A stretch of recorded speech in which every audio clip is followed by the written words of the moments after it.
Well, hello, Mr. Fancy Pants. It's Mike, your host of Cup of Rad with Katie. And we're on episode 67. And what are we talking about today, Katie? Today's all about Fan Expo. On this episode of Cup of Rad.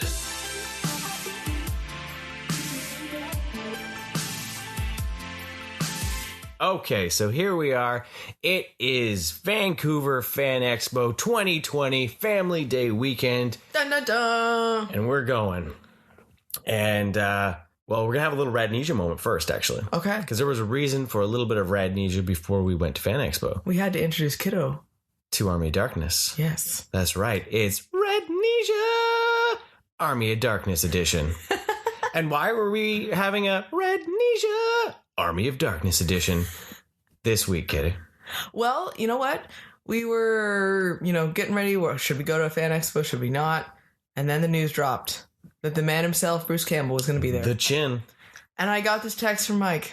I said, Katie, Bruce Campbell's there. And I said, okay, I'm buying tickets now. That pretty much was it. I didn't give you much choice. I said, you know what? I need to meet Bruce Campbell and I need a photo. You didn't even need to ask me. It was like, this needs to happen. I know that. So we figured Kiddo needed to at least know who the man was. And that we figured that was so probably the most tamest out of all of it was like, out of everything we could show, that would be something. That's so we were right. like, you know what? You're going to watch this. And if you, run crying from the room, whatever. And if you run crying from the room, you're no longer my son. You can get out of here, pack up your bags and leave. And we're done. So what did Kiddo think?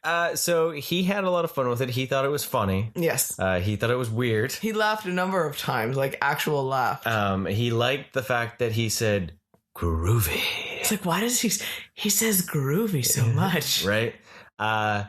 It was kind of like, intro to horror 101. Well, when it first started with him down in the pit there, right? He's kind of like, Dad? You're like, yeah, this is actually a horror movie. Okay. Why are you showing me this then? It's only rated like PG-13, and that today's standard is only like G. So, it's okay. Yeah. So we show him that, and childhood memories. It's been a while since I watched The Army of Darkness, because, of course, I was watching Ash vs. Evil Dead. It's quite a bit different just because it's so tame, right? Yeah. And there's nothing. It's just, but it's so good and it's so funny. It's ridiculous. It's you had Monty Python. Well, we were watching it and I was like, okay, well, this is the exact same look I have on my face, I think. And when I watch Monty Python and I'm like, this is the greatest thing ever. And you're like, sure, Katie, sure. This is what that moment was. So yes, I completely understand your obscene love for it. Next one of you primates that touches me. You know what I love? His insult is I love screwhead. Yeah. I think it's hilarious. Primitive screwheads. Yeah. This is my boomstick. You know what's? It had been a long time since I had seen that movie. And you say boomstick all the time. And I had forgotten where exactly it came from. I knew it was from Ash, but I didn't understand the reasoning. And it was like oh yeah moment with that. Well, as we came to that realization, it was the idea that, meeting Bruce Campbell was pretty much like meeting my third dad. Yes. Who raised me growing up. We had Kevin Conroy. 3 random strangers and a baby. So we have Kevin Conroy. Yep. Batman helped shape my mentality. Yep. Rob Paulson, my humor. Yep. With Yakko and all that. And then all my charm comes from the man himself, Bruce Campbell. So with watching the movie, I still love it. It's a classic. I think it's just perfect for being just that schlocky B movie, Phantasmo, like everything. I wish I could describe the look on his face right now. He is so happy. The Evil Dead and then Army of Darkness and even the new Evil Ash vs. Evil. It's just perfect. And I realized too, Bruce Campbell played like Ash Williams longer than any actor has played Batman. Yep. Right? Even like Adam West. Like he literally has played this character more like than most actors have played anything. Like the only other actors that have beat him are pretty much like Bond actors. Right? Like, so this character is steeped in pop culture. Bruce is now Ash Williams. It's not the other way around. Yeah. Right. Like it is so. It's just fantastic, and that watching Army of Darkness. So that's what I hope Sam Raimi brings to Doc Strange. Yeah. That's a level of that Sam was one Raimi thing I Kiddo want. loved is he loved the shots with the Evil Dead Deadite shots with the crawling around on the ground, which is one of my favorite things too. Yeah. And he was like, I really like that. Yeah. Which was really impressive for him to actually give us something that he did enjoy. Yeah. So he did pay attention to it, Yeah. and he did impact him, right? So And if they get Elfman because they always seem to work together, that's the Elfman I want. that would be fantastic. That the skeleton flute Elfman. Skeleton flute. Like that, yeah. So that would be pretty. So you know what? So leading in from our Radnesia, and the reason Radnesia. Sorry, I misspoke and didn't let Mike do the theming Army of of it. Darkness. We're gonna jump right to meeting Bruce at Fan Expo then today. We're gonna go right there. We're gonna go there because it just blends, man. It just blends. Oh, we're blending. Oh, we're getting all fancy. We're gonna jump. This is not a makeup tutorial. This is not. So we pre-bought our tickets for a photo op for that because we wanted to make sure we went in for that, and we told Kiddo originally, whatever, he doesn't have to be in the photo at all, but he wanted to be there, which was super fun, and he got all kerfluffled. What I noticed was really cool because sometimes on the photo ops that we've gone through, they've been pretty standard posing, like it's just like bam, wham, bam, bam, and granted ours was pretty standard, but because there's so many of us, but the fact that you watch and you're watching him like posing people and he's like, no, you do this. I'm going to do this. Like he's like acting while he's like taking these photos and like, he had like a set of 4 different poses he did, but it was just kind of cool to see him like want to do something different, right? Well, and he was open to people who had like props or wanted different things. Like the family ahead of us had like a card game. They wanted to play cards with him. Yeah. So he did up that he was playing cards with them. Yeah. And I thought that was really fun that he was flexible with that, but he was also still moved really fast. Yeah. It wasn't even talked to you during it too. Yeah. Right? Where he acknowledged us, right? Yeah. I didn't feel like we just got shoved through the room. Yeah. So we have jackets because everyone has a jacket. But our jackets, we have jean jackets. We all 3 have jean jackets, and we have tons of pins on them, and that's not just a con jacket; it's an everyday thing outside of school and work.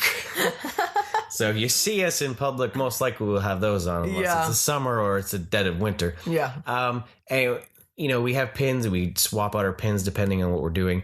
So, anyways, we went up there, and right off the bat, he was like, "Oh, it's the Pin family. Look at all your buttons and all that. That's fantastic. That's fantastic." Right. And, he posed this for a family photo. Well, he went ahead first with Kiddo. He did the high five. Yeah, you're right.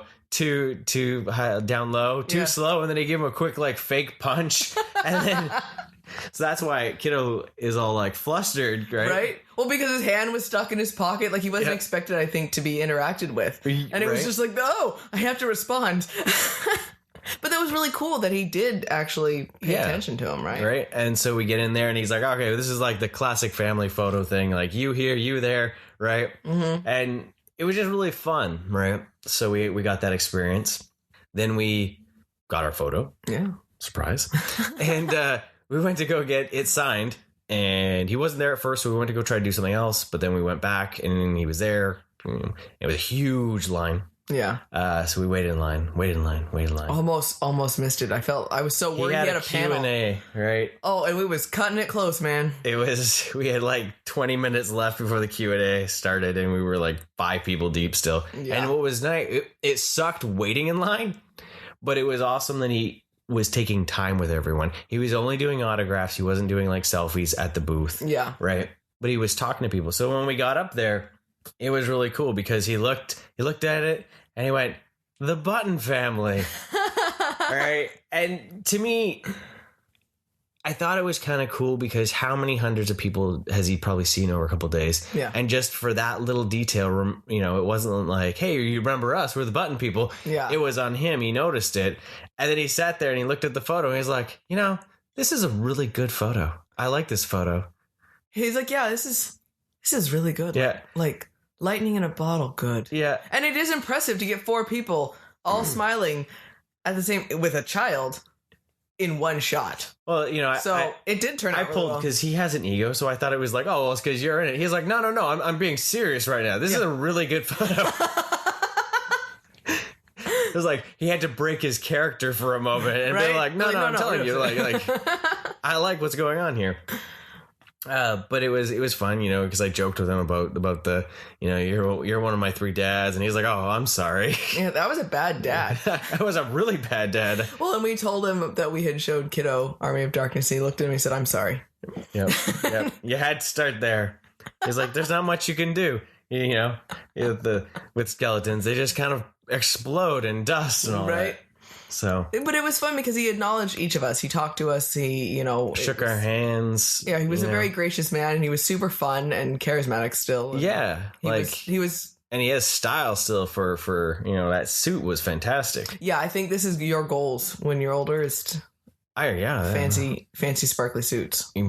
Yeah, it's awesome. I'll do that. Yeah, I'm gonna have to start making some money. He was dapper, right? But I can pull off a suit. Well, we talked the other week with Bad Boys. I want that purple and pink suit. So that is true. It was like a Darkwing Duck suit. Yes. But yeah, no, it was really nice. It was really nice to meet him. And, you know, we've had before like face actors where it's felt like you just got pushed through. But meeting Bruce was an experience. I don't feel gypped for any of the money we paid for a photo and signature from it. I feel like I actually got to have a moment in time with an idol. Yeah, when we pay for some of this stuff, you know what, I'm never going to turn around and sell the autograph. No. You know, and that's why I want to get them on the pictures, because that's something that's just for me. I'm not paying to get them more worth money or something. I'm paying for the experience. Yeah. And I really could care less if I get the signature. Yeah. I'm paying for the ability to meet with them and the time, right? So that's what I want, is I want the time for a moment. Because none of them just do meet and greets. You gotta either go for a selfie or a signature. Yeah, right? So that was really cool. And that one was a very successful, like that. I'm really happy. Restored some faith in some face actors. Yes. Right. Oh, he even told Kiddo to clean his room. And then later Kiddo was like, how did he know I needed to clean my room? Well, he told him after the picture, and then he reminded him after the autograph. He's like, remember, kid, clean your room. Yeah. I'm like, so, yeah. Bruce told you. Grandpa Bruce. We're going to call him Pop Pop Campbell. Pop Campbell reminded you to clean your room. So that's on his to-do list tomorrow. Yeah, so we might have to tweet a photo after and be like... Thanks, Pop. So we're just going to reverse a bit. Sorry, I had my moment with that one. So when we walk into Fan Expo... we got to see one of our favorite shops. Toy Traders was there, and we got to see Matthew, which was really awesome to see. I felt so special. It was really nice. It was really good seeing him there, and he was so happy. Well, I mean, we love that store so much, and I love the relationships we've been able to build with various workers, and Matthew is fantastic, and I always feel loved. Yeah. And it was super fun. As a customer, they treat you like you are value too. Yeah. And that's goes above and beyond retail store, because it's so easy for you not to feel like anything, right? Oh yeah, and you know, I always feel great talking about them and like telling people to go there, right? I had a coworker just the other day she's talking about, you know, all these toys that her roommate has for her son, and I'm like, go to Toy Traders, see what you can do there. And she was so excited, so I hope she goes there, because you know what? Yeah. You know, we've met so many good people through there. So kudos to them for no matter what, always being a smiling face. Yeah, and they had a great booth at Fan Expo. It was sure. I mean, it was beautiful. Epic. So there's a lot of things there. Yeah, you look around, you're like, I look at this all the time, but I still feel the need to look at it. Yeah. You could feel that wallet starting to burn. Like, yeah, you want to. Do you see all the hot toys in the middle? You want to do that? I'm like, oh, I want to do that, but I want a signature first. We'll see you next week, Toy Traders. I got Toy Trader dollars at home. So, what panel did you head off to? Because this is my one complaint I have about Fan Expo. I have 2 complaints, but this is one of them. Okay, well. They had 2 panels on at the exact same time. And unfortunately, 2 panels on at the exact same time that started late. And we had a photo op with Bruce. Go back to the beginning of the episode. So we each wanted to go to both of them, and then there was a cut time, which was very unfortunate. Yeah, so Katie headed off to one panel, and what panel did you sort of see? Well, I sort of saw the Tom Welling one. So who is Tom Welling? Tom Welling played Clark Kent in Smallville TV show way back when. Like Back when the dinosaurs. back in the original CW shows. Yep. And so yeah, he played it for 10 years, 10 seasons of it. And that was a big deal back then when something hit 10. It was huge, right? And that was a really big part of our young lives growing up there. Well, you tried. I tried. You can't go. I'm still dealing with that cold. He tried to sing for you, and his sweet, sweet voice was taken up. So, but yeah, I had that, the Fan Expo, we met Brandon Roth, and She's collecting her Superman. and I was like, by default, I should go and at least see him, right? So I was like, I'm gonna go to the panel because Smallville was really important and I loved it. And I loved him as Clark Kent and I love that TV show. So I thought, you know what, this would be fun. And the panel that you guys wanted to go to, I don't have as much of a connection. So I thought, you know what, I'm taking advantage of it. And then we could share stories from each one of them. So it worked out well. So what did you learn? Tell us some of the stuff you learned from this panel. He's adorable. He's like a big kid and it was hilarious. Like I wasn't quite sure. I was like, okay, cool, fangirl moment.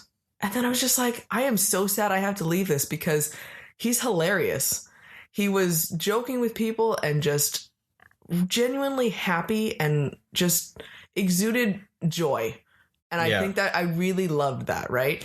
And you had that moment where I felt like it was so long ago for Smallville, but he still felt just like a kid. And he had fun stories to share about various things that he was in, not just Smallville. I mean, Smallville was filmed up here, so it was fun for him to talk about that type of stuff. And he's like, he was asking people how many had been to the Kent farm, and well, most of those CW shows, if you don't know, are filmed up in the Vancouver area. Yeah, Hollywood North, Cloverdale, all that, like Supernatural, Arrow, Legends, all that. And Smallville was the first one that really hit it big for making this area kind of the thing. Well, and there's a small town outside, was it Cloverdale? Yeah. That is Smallville, right? And so you could go out and see the Kent farm, and he's like, I don't really remember Vancouver when I was up here because all I did was work.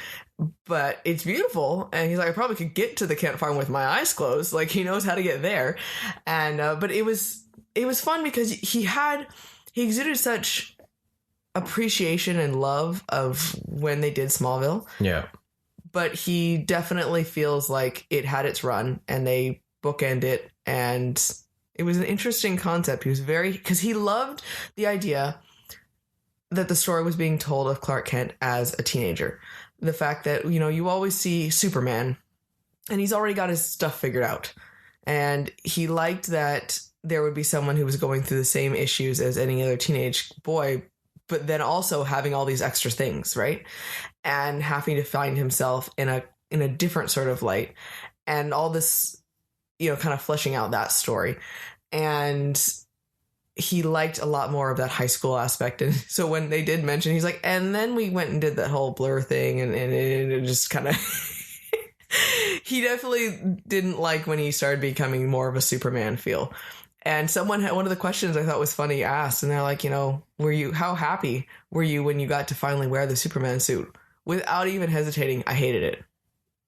And then they asked, well, would you ever want to wear a suit from one of the new CW? No. Actually, it was hell no. And he was just so blunt and honest about it, and just be like, yep, it was this is me. Like, I don't have to try to sell you on Smallville or anything like that. And I enjoyed it and I loved what I did, but it was done with it, right? And he was talking about his crossover that they did recently, though, with the whole world and the multiverse and the Crisis of Infinite Earths type thing. And he really didn't want to do it. And they kept pushing on him. And because he's like, I don't know what a multiverse is. And I'm confused. And so when he found out about the story, though, he liked that they wanted to bring him back as Clark Kent and not as Superman. And that's why he wanted to do it. He very much wanted to channel that Clark had essentially turned into his father. And the way he carried himself was he was trying to be his dad. To be Jonathan. And he's like, you notice with the gloves, the way he turns. And he's like, I was trying to be Jonathan about it. And he loved the idea that they had settled down and he was with Lois. And he was that person that Clark always wanted to be from Smallville, right? And so that's why he ended up coming back to it, and he really enjoyed it. And so yeah, it was really fun. He had fun with the people that were talking, and he told a hilarious story. Yeah, this was fun. You got to tell this story. Yeah, okay, so you might not always hear this story in places. You're right. So, okay, I love Michael Rosenbaum too. He's on my list of people that I want to meet, and this story helped me want to meet him even more. So apparently, because someone had asked about the different places of filming, of where he liked filming for things. And he said one of his favorite places was up in Whistler, which was where they filmed for the Fortress of Solitude. Whistler is a ski resort around here. And he's like, I had no idea that it could be 85 degrees and still waist deep in snow. Like that place existed in the world. and so they had to get helicoptered into this place to film. And he said there was 3 helicopters around in this area. And they were having a break, and the ski patrol people with these ginormous, like 15-foot long snowmobiles decided to give people rides for fun. And so something had happened, and he said that essentially the throttle had kind of stuck a little bit on this one snowmobile. Something had happened, and it was moving forward at a very slow pace, but it was just starting to move. And he's like, I'm standing back there and I'm seeing this. I'm like, okay, so here is snowmobile moving slowly towards the helicopter that is stopped right here. And he's like, did I once think about doing anything about it? No. I just was like, wow, this is going to be bad. And his honesty about it was hilarious. So he's just watching this unfold, and he's like, out of nowhere, Rosenbaum comes flying up behind me and starts booking it across this field, and everyone just watched him. And he goes, it was a long distance the way he described it. He's like, he's just barreling towards this thing. And he's like, still, did I do anything? No. I was just like, wow, this is going to be bad. Now it's going to be real bad. And they just watched him run over there. And apparently Rosenbaum leaped onto the snowmobile somehow and somehow got it turned and moved. He's like, seriously, it stopped 4 feet from hitting that helicopter. And I filmed the whole thing because why not? He's like, so I have a video of this whole event unfolding. And it just sounded so epic and hilarious. And he was just so frank about it. And I was just so sad that I had to leave the panel because I was like, I want more stories like this. Right. And so I decided I decided about 2 minutes into the panel, actually. I saw him and I was like... He barely walked on stage. You were like... No, seriously, he walked on stage. Hello, nurse. I'm not going to lie. I forgot how friggin' handsome he is. Suddenly you forgot how married you were. I'm not going to comment on that. His Superman blue eyes showed up and it was like, yeah, I'm totally going to go meet Tom Welling. It is happening. And then it just made it even better throughout the panel, right? Because he just seemed like someone that I needed another moment with. Because in the panel you had a big moment. I had a moment, man. Your eyes locked from afar. Okay, I'm not gonna go that far. So we just did a selfie. We've posted that before. It's on all our stuff. It's probably our cover photo. It was going to be, actually, but I didn't get to it yet. But yeah, in the midst of all that, so yeah, I decided to go ahead and get a selfie. And because, as I say, I had the picture with Brandon there, and so I needed to add my Superman selfie list there. And so that they were able to take a picture with both you and me in that, which was great. He is a lot taller in person. I was not expecting how beefy of a man he is. I felt so freaking tiny. Yeah. I am shorter anyway, but damn, I felt miniature. Yeah, okay, we gotta look up how tall how tall Tom Welling is. So, because I felt short. I was like, dude, wow, he's tall. But yeah, he was super, super nice. It was just like, oh, a selfie, okay, sweet, very friendly. Not a lot of time with him, but that's okay. I mean, it is what it is. He's 6'3". I guess they are. That's pretty standard for action actors. Yeah, and for Superman wise, right? I mean, you forget about that, right? My 5'10" frame makes me look like a baby. So, Mike, you have a story here. So this was hilarious. So we go up there and he's like, oh, you're gonna be in the photo too. Great, okay. Well, I guess she's gonna have to be in the middle then. Yeah. And I was like, sure, that's fine. Right. And I looked up at him because he put his hand on my shoulder and he's like, yeah, that's where I like it.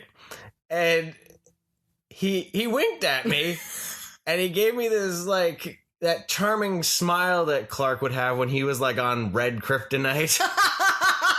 Which is great for you to describe that as. Right. It was just that like, yeah, I went there. And I'm laughing in the photo, like cackling laughing because then when I laughed, then he looked over too. I was like, yeah, I just made that joke. I went there. I slyly remarked the possibly you fill in the blank with your wife right now. And it was just hilarious. Because he also like decided because you said you felt short. Yeah. And then he went up on his toes too, right? Oh, yeah. Because I felt him actually get higher. I was like, seriously? I felt like I was in the shadow. I was literally in the shadow of Superman. Yeah. And I was just like, holy crap. Like, I can feel he's like going to look over my head. Yeah. So, yeah, you told me that story, and I've been just riding that one all day. Well, then also, too, he made sure that he told you how much he loved your hair. Yeah, he loved my hair, which was, like, super. I was like, Mike, Tom Welling loves my hair. Yeah. I'm so happy. And I'm just, yep, that made my He made your day. Yeah. You could have gone home at that point, smoked a cigarette, and you were good. So that was funny. We got a good, really awesome experience. Yeah, that was a good story. Fantastic money like completely spent. Different from like Brennan Roth. Brennan Roth was like calm and talkative and like just friendly. There's someone you could just sit and talk to. Oh yeah, he just wanted to talk. Yeah, but like he probably could have gotten Tom Welling talking, but you could tell he's still just a big kid, right? Like a joker. See, and you could tell that same thing too. He seemed like someone who would pull a prank on someone in a heartbeat. Like super. Well, just that look, that wink and that smile, like that, because you got that one like crooked tooth, right? Like, yeah, and just I'm still. She's out. She's like, I'm tapping out of this podcast. I got things to do. I gotta go take a cold shower. So, good stuff. Excellent meeting, Mr. Clark Kent, Tom Welling. Yes, I am so happy because, I mean, I go back and forth on a lot of things like, should I do that? Shouldn't I? And we've had experiences in the cons before where it was like last minute, like, yes, okay, I really want to do this, And then it was, and I was so happy that I was like, no, this is happening. I stood, and I'm just so happy I did. It was a super fun experience, and it would have been happy no matter what, but it was just even more hilarious. So now, Mike, your panel. So we went to the Goku and Vegeta Q&A. And when we got there was quite a few people there, actually. It was Chris Sabat and Sean Schmiel. And I'm trying to find a place for Kiddo. And I'm like, well, we can go in the middle. We're like 4 rows back. I was like, but you're having to like look. You're moving back and forth, like trying to get through the people. The panel hadn't even started yet. And he was already like wobbling in his seat, trying to find a way to see the front. Yeah. And I was like, there's no one in the front row off to the side. Like there's like tons of rows empty. I was like, why don't we just go up there? We just turn a little bit. Boom. Yeah. Clear view. We went there. We sat down. They came out. Kiddo looks over. He was like, you were right. This is better, right? I was like, we can't see them dead on, but we actually see them. Right? Yeah. And then it's less distracting. So it was really interesting because they talked about voice acting. They talked about some of the things that they had to do. Chris Sabat, the voice of Vegeta, Piccolo, Yamcha, had talked about how he'd gotten the gig more or less by accident. Feel like he had to choose completing his schooling or going for this thing that he wanted to do, and he got the job. And he was like, "Wow, this is awesome." So he never graduated, and he was talking about how I became Vegeta, and I never looked back. Yeah, right. And he was talking about how he ended up. he ends up on the alumni magazine of his old college. And he's like, I never graduated. Like, how am I alumni? Like, and apparently both of them went to the same college too, That's right? weird, eh? And small world, right? But they're talking about how like the yelling was the big focus of this one that we got to see. Because there's so much freaking yelling in Dragon Ball, no doubt. Every time I'm there, I'm like, oh my god, this episode is yelling. So they talked about how they sometimes they have to they'll start yelling, they'll go ah, and then they'll have to pause, and then because they got to get more air in, right? Yeah. And then they'll start ah, right. And they do that like 2 or 3 times, and then editing goes in and splices it all together. Yeah, well, I guess because some of them are so long. Yeah, right? That'd be the only way, right? So I thought that was pretty hilarious, Yeah. right? Like, just that kind of thing. And they were joking back and forth, and they got asked the same thing, like, how is Vancouver, right? And they were like, well, we've never really seen Vancouver. Like, This building is great. yeah, if you mean the convention center, it's okay. Yeah. Right? But I guess Chris Sabat got to go see Capilano, and he's like, if you guys have never been there, you need to. Like, it's fantastic. And then Goku was basically talking about the Sea to Sky Highway, and he was like, I want to bring my car up here and speed on this thing. Like, apparently it's supposed to be amazing, right? Like, and it's hilarious because you can hear Goku. Yeah. Right? You can't really hear Vegeta because Vegeta has the rasp, and he did the voice, and it's like, okay, I can hear the difference, but you can hear more like the Piccolo, even the Yamcha, right? Because it's not a little so bit more growly, normal. right? Yeah. But the thing that was funny was they got asked about what character they'd like to see come back or have more screen time. And Spot had said he wanted to see Launch come back. And he was like, because I really think that'd be hilarious to see how Tien would deal with his old girlfriend coming back, seeing as she's been gone for who knows how long. Because she just disappeared, right? Yeah, she up and disappeared. So it's not like there was ever even like she died or something. No, She just left. disappeared. And I've read that the creator forgot about her and didn't know what to do with her. It's so funny. So he wrote a story and then just kept going. And then, well, because Dragon Ball Z changed, right? It changed from the adventures, like the smaller adventures, to like these big cosmic adventures, right? Yeah. So from Dragon Ball Z, it had it shift. And then he said, well, if I could do anything with one character, I would make Broly a YouTube water reviewer. And he went on this whole spiel about how, water good. And it was pretty funny. But there's a lot of focus on yelling. Like, we didn't get to see a lot because they started late. We did find out that Chris Sabat apparently is a practical joker. You don't leave your cell phone unlocked or your computer unlocked because you will literally end up finding out you've got alarms set to scratch your butt and things like that. Like, and he's like, I'm not going to deny it. I do it. And so just stuff like that. Like, it was that, So can we do that to Kiddo's tablet now? Maybe we should. I think we need Yeah, to. yeah. That'd be good. I'm trying to remember, like, as I say, there wasn't much because they just go on these tangents and just start talking. Well, for the longest time, they were yelling at the Tom Welling panel. Yeah, because they were in the same big area, and it was back to back. Yeah. And it, kind of a bad setup for sure. Yeah. Well, the first few minutes, Tom Welling was complaining about the severely bright light that was in his face. Oh. He was like, seriously, everyone turn around and look at the bright light so that I don't seem crazy. And it was really horrible. That's funny. So they could have set things up a little bit better. Sean was just starting to dance because they were playing some music for a while. And then, and then they had to have the epic montage on the video. Sabat got bored and started playing on the guy's laptop that was there. So it was pretty funny. It was good. So from that though, because when we had to duck out because we had our Bruce Campbell photo op. So I say not many questions got asked by the time we had to leave. So we finally decided we're going to go meet them. We decided we were going to get some signature stuff and all that. And we went and we got to meet the voice of Goku. Yep. Sean Schmiegel. That was fantastic. That was a great meeting. Oh, yeah. The one thing I thought was interesting, though, because we didn't know what we were going to get signed. We were really like humming and hawing. I was like, do I have a pop? Do I get the DVD signed? He like, was driving me crazy. Katie, should I bring this? I don't freaking care. Just bring something. I told him I was going to bring a napkin for him. And this is just what's getting signed is a napkin. So I was going to do the Broly case because I found on the inside there was a picture of Vegeta and a picture of Goku. Yeah, so we figured it would be perfect then. Right. We both sign it. And it was interesting because then he gets there. He's like, well, is it the English or is it like, he's like, because I'm not allowed to sign anything that's not the Funimation dub. Mm-hmm. Right. He's like, all these pictures on my table, I can sign. Right. If you've got a pop, I can sign it with no problem. Right. Yeah. So we did it. We opted for one of the pictures and it worked out for Kiddo because it had Goku with the power pole. Mm.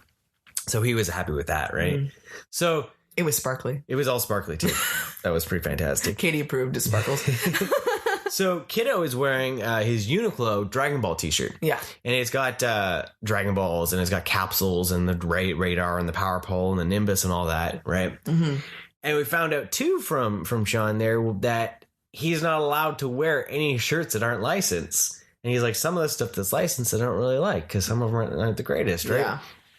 So I don't when I go to cons, I just wear whatever, right? And it's not Dragon Ball based. Yeah. And he's like, but that shirt's amazing, right? Like, where did you get this? He's like, well, Uniqlo sent me something, but it was just this little embroidered thing. Like, you know. He's like, it's a nice shirt, but I want that shirt. Yeah, like, where is this? Then he looks at me. He goes like, wait a minute. You were at the panel. He's like, I saw you. I saw you sitting there. He's like, I'm like thinking to myself, wait, is that dude famous? He was like, because I swear you're like some like indie folk rock like guitar. Like I was waiting for you to break your guitar out and start playing or with your harmonica. Yeah. And I was like, no. So we were trying to figure out, and so Kid is like, he saw you in the crowd and recognized you, Right? It was so awesome. So we're standing there and we started talking, and Kiddo had wanted to ask. He's like, rice or ramen? Yeah. That was his question for Goku. And Sean answered it as Sean, not Goku. Which was awesome. So we got to find out that ramen wins. Yes. Unfortunately, he has some allergies that have cut his ramen consumption to next to nothing. Yeah. He went into the whole everything. Like, it was pretty hilarious. I felt like we made a friend today. Yeah. Like, it was nice. Like, it was just, he was so open. He was just like, hey, we're going to talk about all this stuff. Then he talked about the actor that plays Wiz, right? Okay, that's who that is. Okay. Yeah. And apparently he's a super ramen snob. Yes. He had, and they were asking him, they're like, well, where's the best place to get ramen? And he's like, in the country or in the world. Like, he's got them. He apparently has a ranked world list of ramen. Yeah. Like, wow. Yeah. So there's one in LA that was like 7. Yeah. Yeah. On his worldwide scale. Yeah. So he's like, where's the best place to get ramen? Japan. Anywhere in Japan. Yeah. Yeah. He's like, I didn't believe them, but when I went there, he's like, oh my God, you have ramen in Japan and it blows everything out of the water. Well, I love that he said, he's like, it doesn't matter where it is in Japan too. You can get it at the airport and it is good ramen. It's better than anything. It's better than anything here. So you go there and you come back and you're like, what is this swill that they're feeding me? Like, I want to go to Japan even more now. Right? There's ramen there. So apparently, according to that, ramen is the best food. It was in Dragon Ball Super. Yep. It is. You know, universally said. He was wearing a Roboboat. So it looked like RoboCop, but it was Roboboat Man. Like, it was pretty awesome. So then we're standing there, and he looks over, and he looks at Katie's fingers, and then he looks at me and goes, dude, what did you do? I'm trying to figure out what he was looking at. So she's got her wedding ring, and then she's got an anniversary ring that was my grandmother's, and then she has a couple other ones. Yeah. On her so I have a total of 6 rings. Right? He's like, what happened? Like that you had to compensate this bad. He's looking. He's like, he was super distracted. He's like, I'm sorry, I keep getting distracted by your finger. What? Oh yeah. So he's like, I've been married twice, but I don't know if I go that far. Like, so yeah, like, so we learned all sorts of. Yeah, we learned a lot of well, I felt like we could have just like kept we need talking. To go and grab a beer with him. Yeah, like it was. He seemed so sad that we kind of had to leave too, like because it was just nice to talk. We were just talking to him, and then like the line was building, and his handler was kind of like, okay. Come on. And he was just like, but no. So that was fabulous. And it was hilarious too because you heard Goku in his voice, right? Mm-hmm. That when he was talking, like you just hear it right there. Oh yeah, some of the optimism that comes through with Goku and this is wonderful, right? It's like, wow, he really is that way. And it's just funny because he was just so spastic too, right? Mm-hmm. With where his thoughts went and how he was, and okay, I got to go back to this is one thing I was going to tell you from the panel. So he was talking about the one thing he thought was weird about Broly was at the end where Goku's all like, and by the way, call me Kakarot, right? And he's like, during the whole thing, Broly's like beating me up and like saying Kakarot and screaming, and then at the end I'm just like, even though you've been calling me this the entire time, call me Kakarot. And Sabat's like, no, you're confused. Those were the old Broly movies. He's like, really? I've been confused. He's like, we've had this conversation before. It's Super Vegeta and Goku talking right there. Right? Like, he's like, okay, well, now it makes sense. Now maybe I'm not so confused about it. But he's like, because I always thought it was weird that it was just the, like, well, you've been beating me up, calling me by my name, but now we're going to suddenly use it. Like, right? Oh, that's funny. So it shows, though, that they record so much that they start mixing things up, right? Mix up well, and 30 also years. Too, when you record something, you don't necessarily know everything how the story's going. You record something and it gets used here or it gets used there and all these different places, right? Well, just even the other day, I started talking about Frieza and I'm asking you about all this stuff and you're just like, no, Katie, you're talking about the video game. Oh, that wasn't in the show. Oh, okay. That was fighters. I'm like, what happened? He was a good guy. No, Katie, no. It's like, okay, never mind. There's too much going on. When you start crossing all the different timelines, right? Right. Watching them all out of order and everything. Yes. But the other things that happened, so Chris Sabat said that he thinks so Dragon Ball Z fans, you need to go back and rewatch, well, even Dragon Ball, go back to Dragon Ball. But he believes that Chatsu doesn't exist. He thinks he says it's a way better watch if you just look at it like only Tien can see and hear Chatsu. So you have a whole new reason to watch something rewatch over it, again, right? And see how tripped out it is. So is that why he has a third eye? So he can see this guy? Yes. Yeah, so there's something for you. So I like it. He also said that he likes the idea, though, that no one can actually understand Per. Only Yamcha can. So then he just looks like he's a crazy cat lady, basically. So leading into that, we then got to go over and we got to meet Chris Sabat. Yeah. So, Piccolo, Yamcha, Vegeta, he voices All Might. Yeah. Shenron, so many voices. Even One Piece too, right? So. Oh wow, yeah, okay. He's in that. He's Zoro. Well, yeah, that Zolo, list. It's both of them. One is the manga and one is the anime. Yeah. So it was really cool to meet him. It was interesting to see that both their personalities. Sean was out. He was talking to people from behind. He was just in the line, kind of like just spastic. Like, whoa! Right? Sabat was behind his desk. He'd come out for pictures, but he was very professional. Yeah. He was very nice. Friendly. Very nice. Wonderful man. Yeah, very, very kind and very talkative. So kind to her son. Yeah. But it was just interesting. You could see those personalities of those characters. They looked like Vegeta or Piccolo, totally, and Goku. Like it was a little strange.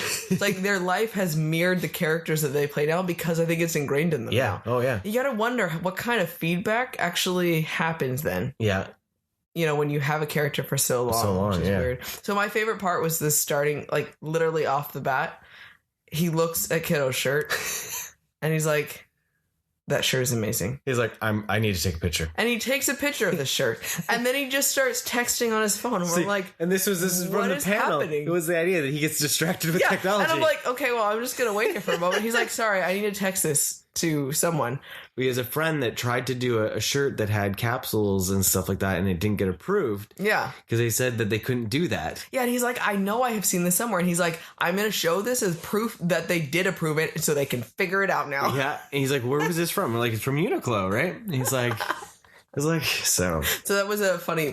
Kiddo thought it was hilarious because he was super excited to wear that shirt, and that was a great conversation starter between things. So yeah, that was my.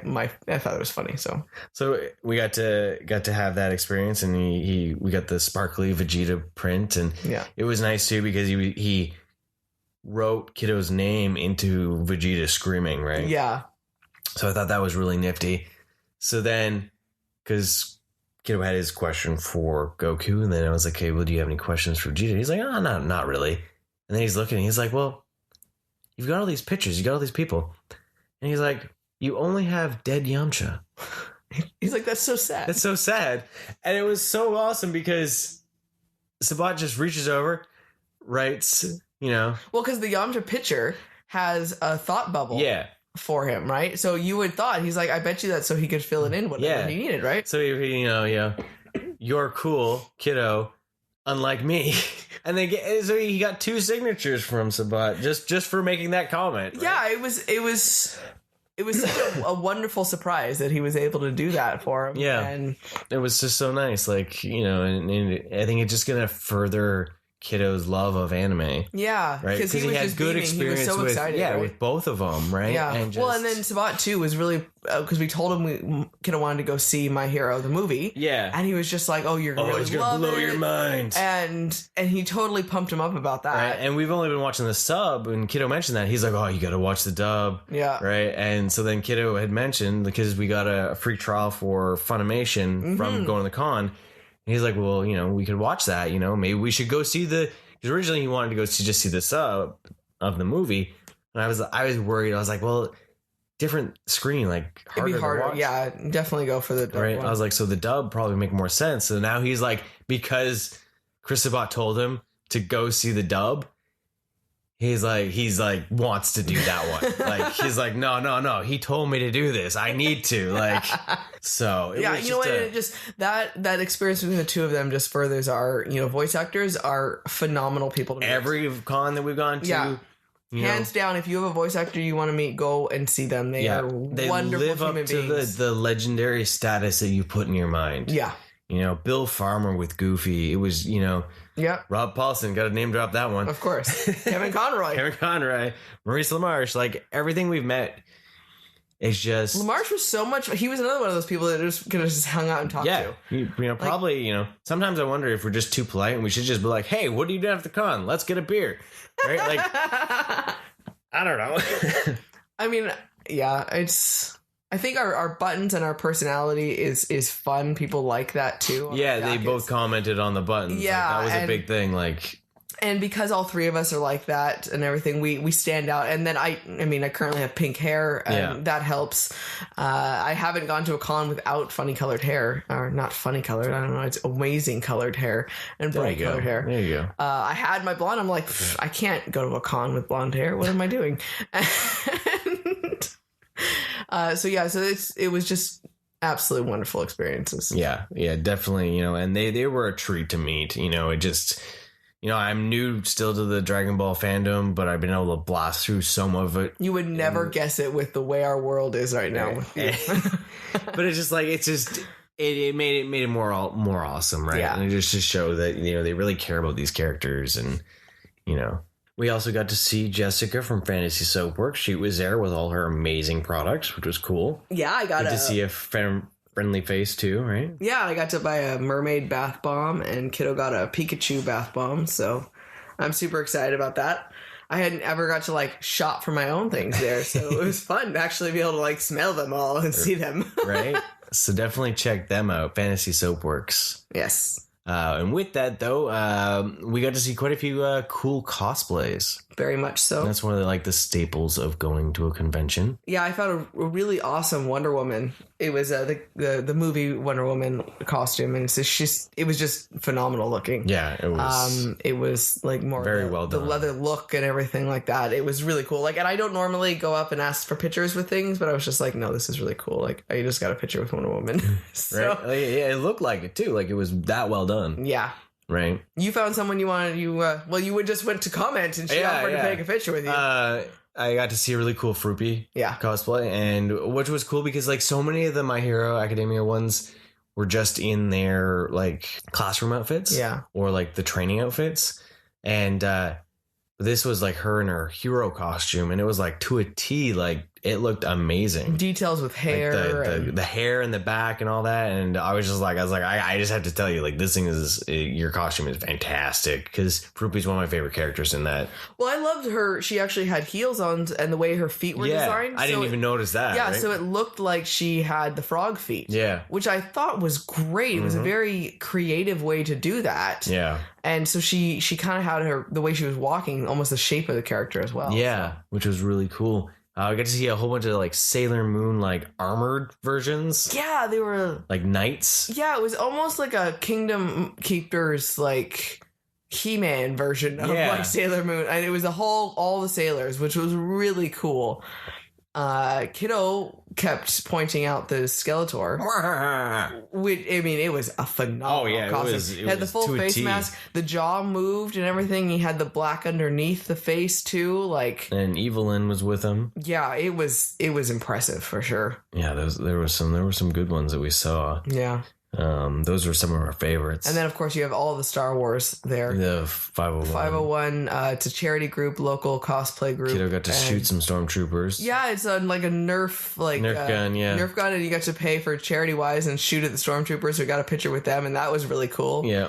Took some of them out. It was pretty awesome to see like the Nerf darts stuck to the chest and the helmets and all that. Shot them right in the face so you can actually see, that you hit them. So that was pretty funny. Oh, I thought it was when he missed one of them. He's like, "What are you, a stormtrooper?"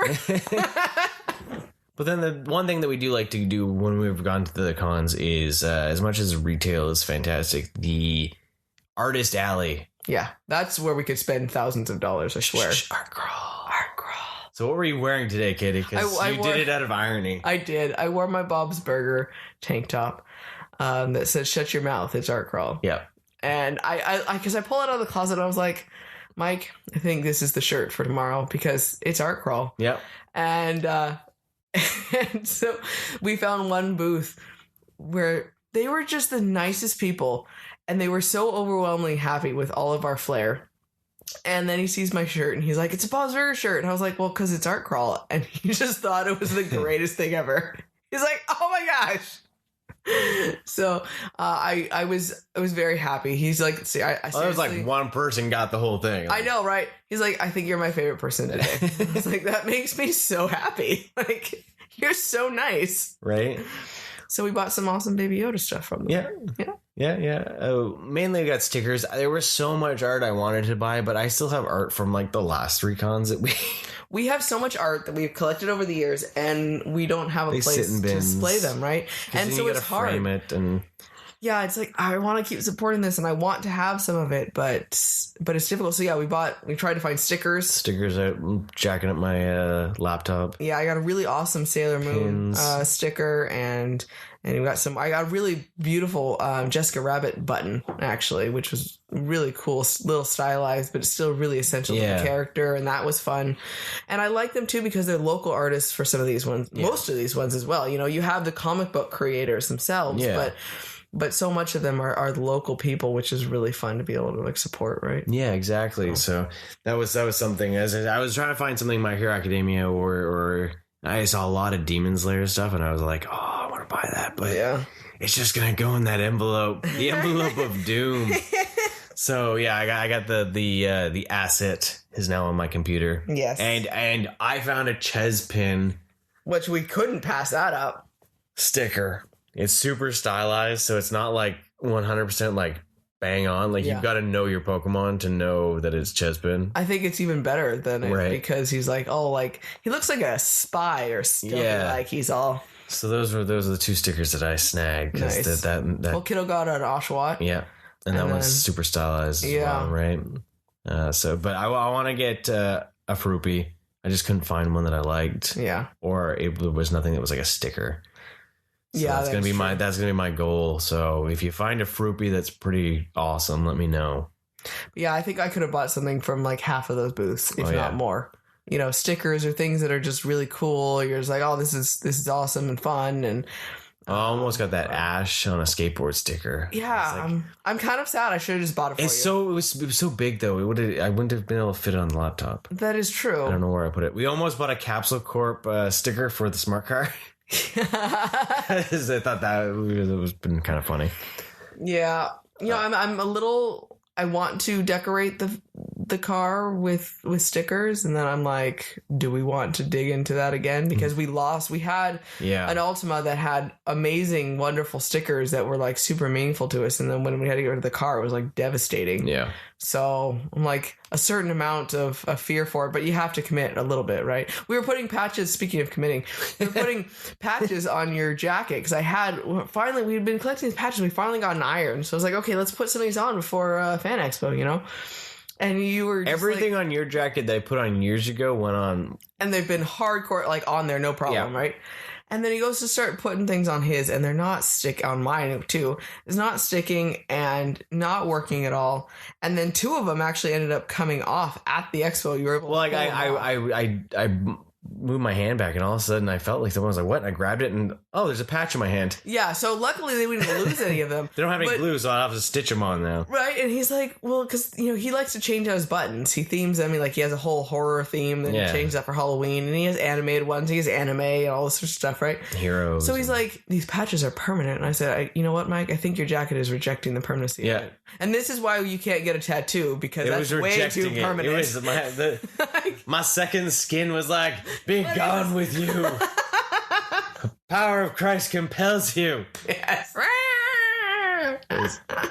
Slinks off. Oh, kiddo, his big purchase that he wanted to make sure he got a, they have those crystal like figurines and like cubes and everything, and they have like laser etched in them, and they had Pokeballs that were glass that had Pokemon in them, and so he has a little Charmander in a glass Pokeball, which was actually really cool. Yeah. And it can sit by itself, or it has one of those light up bases that he could put on it. So he decided he wanted to get that, and that was his thing to buy. And it is really fun. It's a cool display, and it's definitely unique. We'd never seen that before, so that was cool. And at the end, he was like, but I really would have wanted this Pikachu piece of art. Yeah, we're like, I gave you an option. Your chance. I gave him the option. I said, pick art or pick that, because they were the same price. So that's what he got, right? There's so much stuff.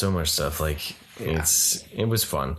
So next year, apparently, it's going to be at the same time. Yeah, now we know we have a whole year to prepare plan for it. Hopefully, there'll be some amazing people that'll draw us attention to be able to go again. Yeah. But I had a lot of fun. Michael Rosenbaum, I think you should show up next year.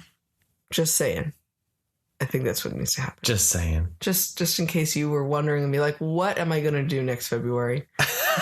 I'm thinking I need to be in Vancouver so that Katie can meet me. That's what I'm thinking should happen. Well, then you just need to tweet that then with the photo, and you're like, I need to complete the set. When are you coming back to Vancouver? Yeah. It's just... Or Tom told me you're coming next year. I'll blame him. So Tom said this. There was a lot of people at the panel too. They were like, I heard there was something about like a, reunion, like movie or special or season or something. And he looked point blank and said, I don't know what they're talking about. I have never heard of this before, nor do I want to do one. I'm like, okay, you just crush people's dreams, but at least you're honest. And you have continued crushing dreams. Right? But he did say that apparently him and Michael Rosenbaum would love to do like a voice acting of like animated of some of the comics that happened after the show had stopped, right? That'd be cool if they could do an animated movie even. Yeah, right? That would be cool. Oh, one of the other things too, when he said for the crossover, because they asked who was his favorite, other than himself and Rosenbaum, basically, who was his favorite Superman and Lex Luthor people who had played them in the years. And he loved Gene Hackman, he said, and kind of more of the classic. For him, it was Christopher Reeves and everything. And then he was trying to say, he's like, I don't want to say anything bad about it. I don't want to say anything too good about them either, but, back and forth. And so then he was talking about with the crossover that he really liked working with John Cryer. And he said, I really did like him as Lex. And he did a good job, I think, for what it was. And he's like, but at the same time, it really wasn't hard when he showed up in there and it was like, hey, I'm Lex. And he's like, no, you're not. He's like, that was totally me just saying, no, you're not. So I thought it was quite funny. He said he really enjoyed hanging out and talking with him and everything. Yeah. But he was like, that's not my Lex. Hashtag not my Lex. Not my Lex. Which I agree. Rosenbaum is my favorite Lex Luthor. Yeah, well, yeah, he did Hands a good down. job. And that's why I want to meet him as Lex and as Michael Rosenbaum. Michael. Well, yeah. But The Flash, Wally West. Wally West specifically, not just the Flash. He is my Wally West. So, Rosenbaum, please come to Vancouver. She's already moved on from Tom. No. No, that's not. That's going to take a long time to wear That's going off. to be a screensaver scene, isn't it? Yeah, it is. Do you want me to edit myself out? No. You were part of why the story was awesome. Speaking of panel-wise, we did get to see a little bit of Bruce Campbell's. Yeah, we kind of casually got to see it. Yeah, it happened. But because my only complaint was that the food selection was atrocious there. yeah, I'm really like... They were out of food and It was everything. 1 o'clock and they were already out of some things. And Yeah, and we're it's like, so we had to trek and find something. And so then we came back. That was right in the middle of the panel. And so that's when we hit the last bit of the panel. Yeah. So. And it was funny, though, because he didn't care who was in the audience. Because Kiddo was sitting there in a washroom and I came back, and the moment I walked out, he dropped like 3 F-bombs, and I was like, so are you sure you don't want to go to the bathroom?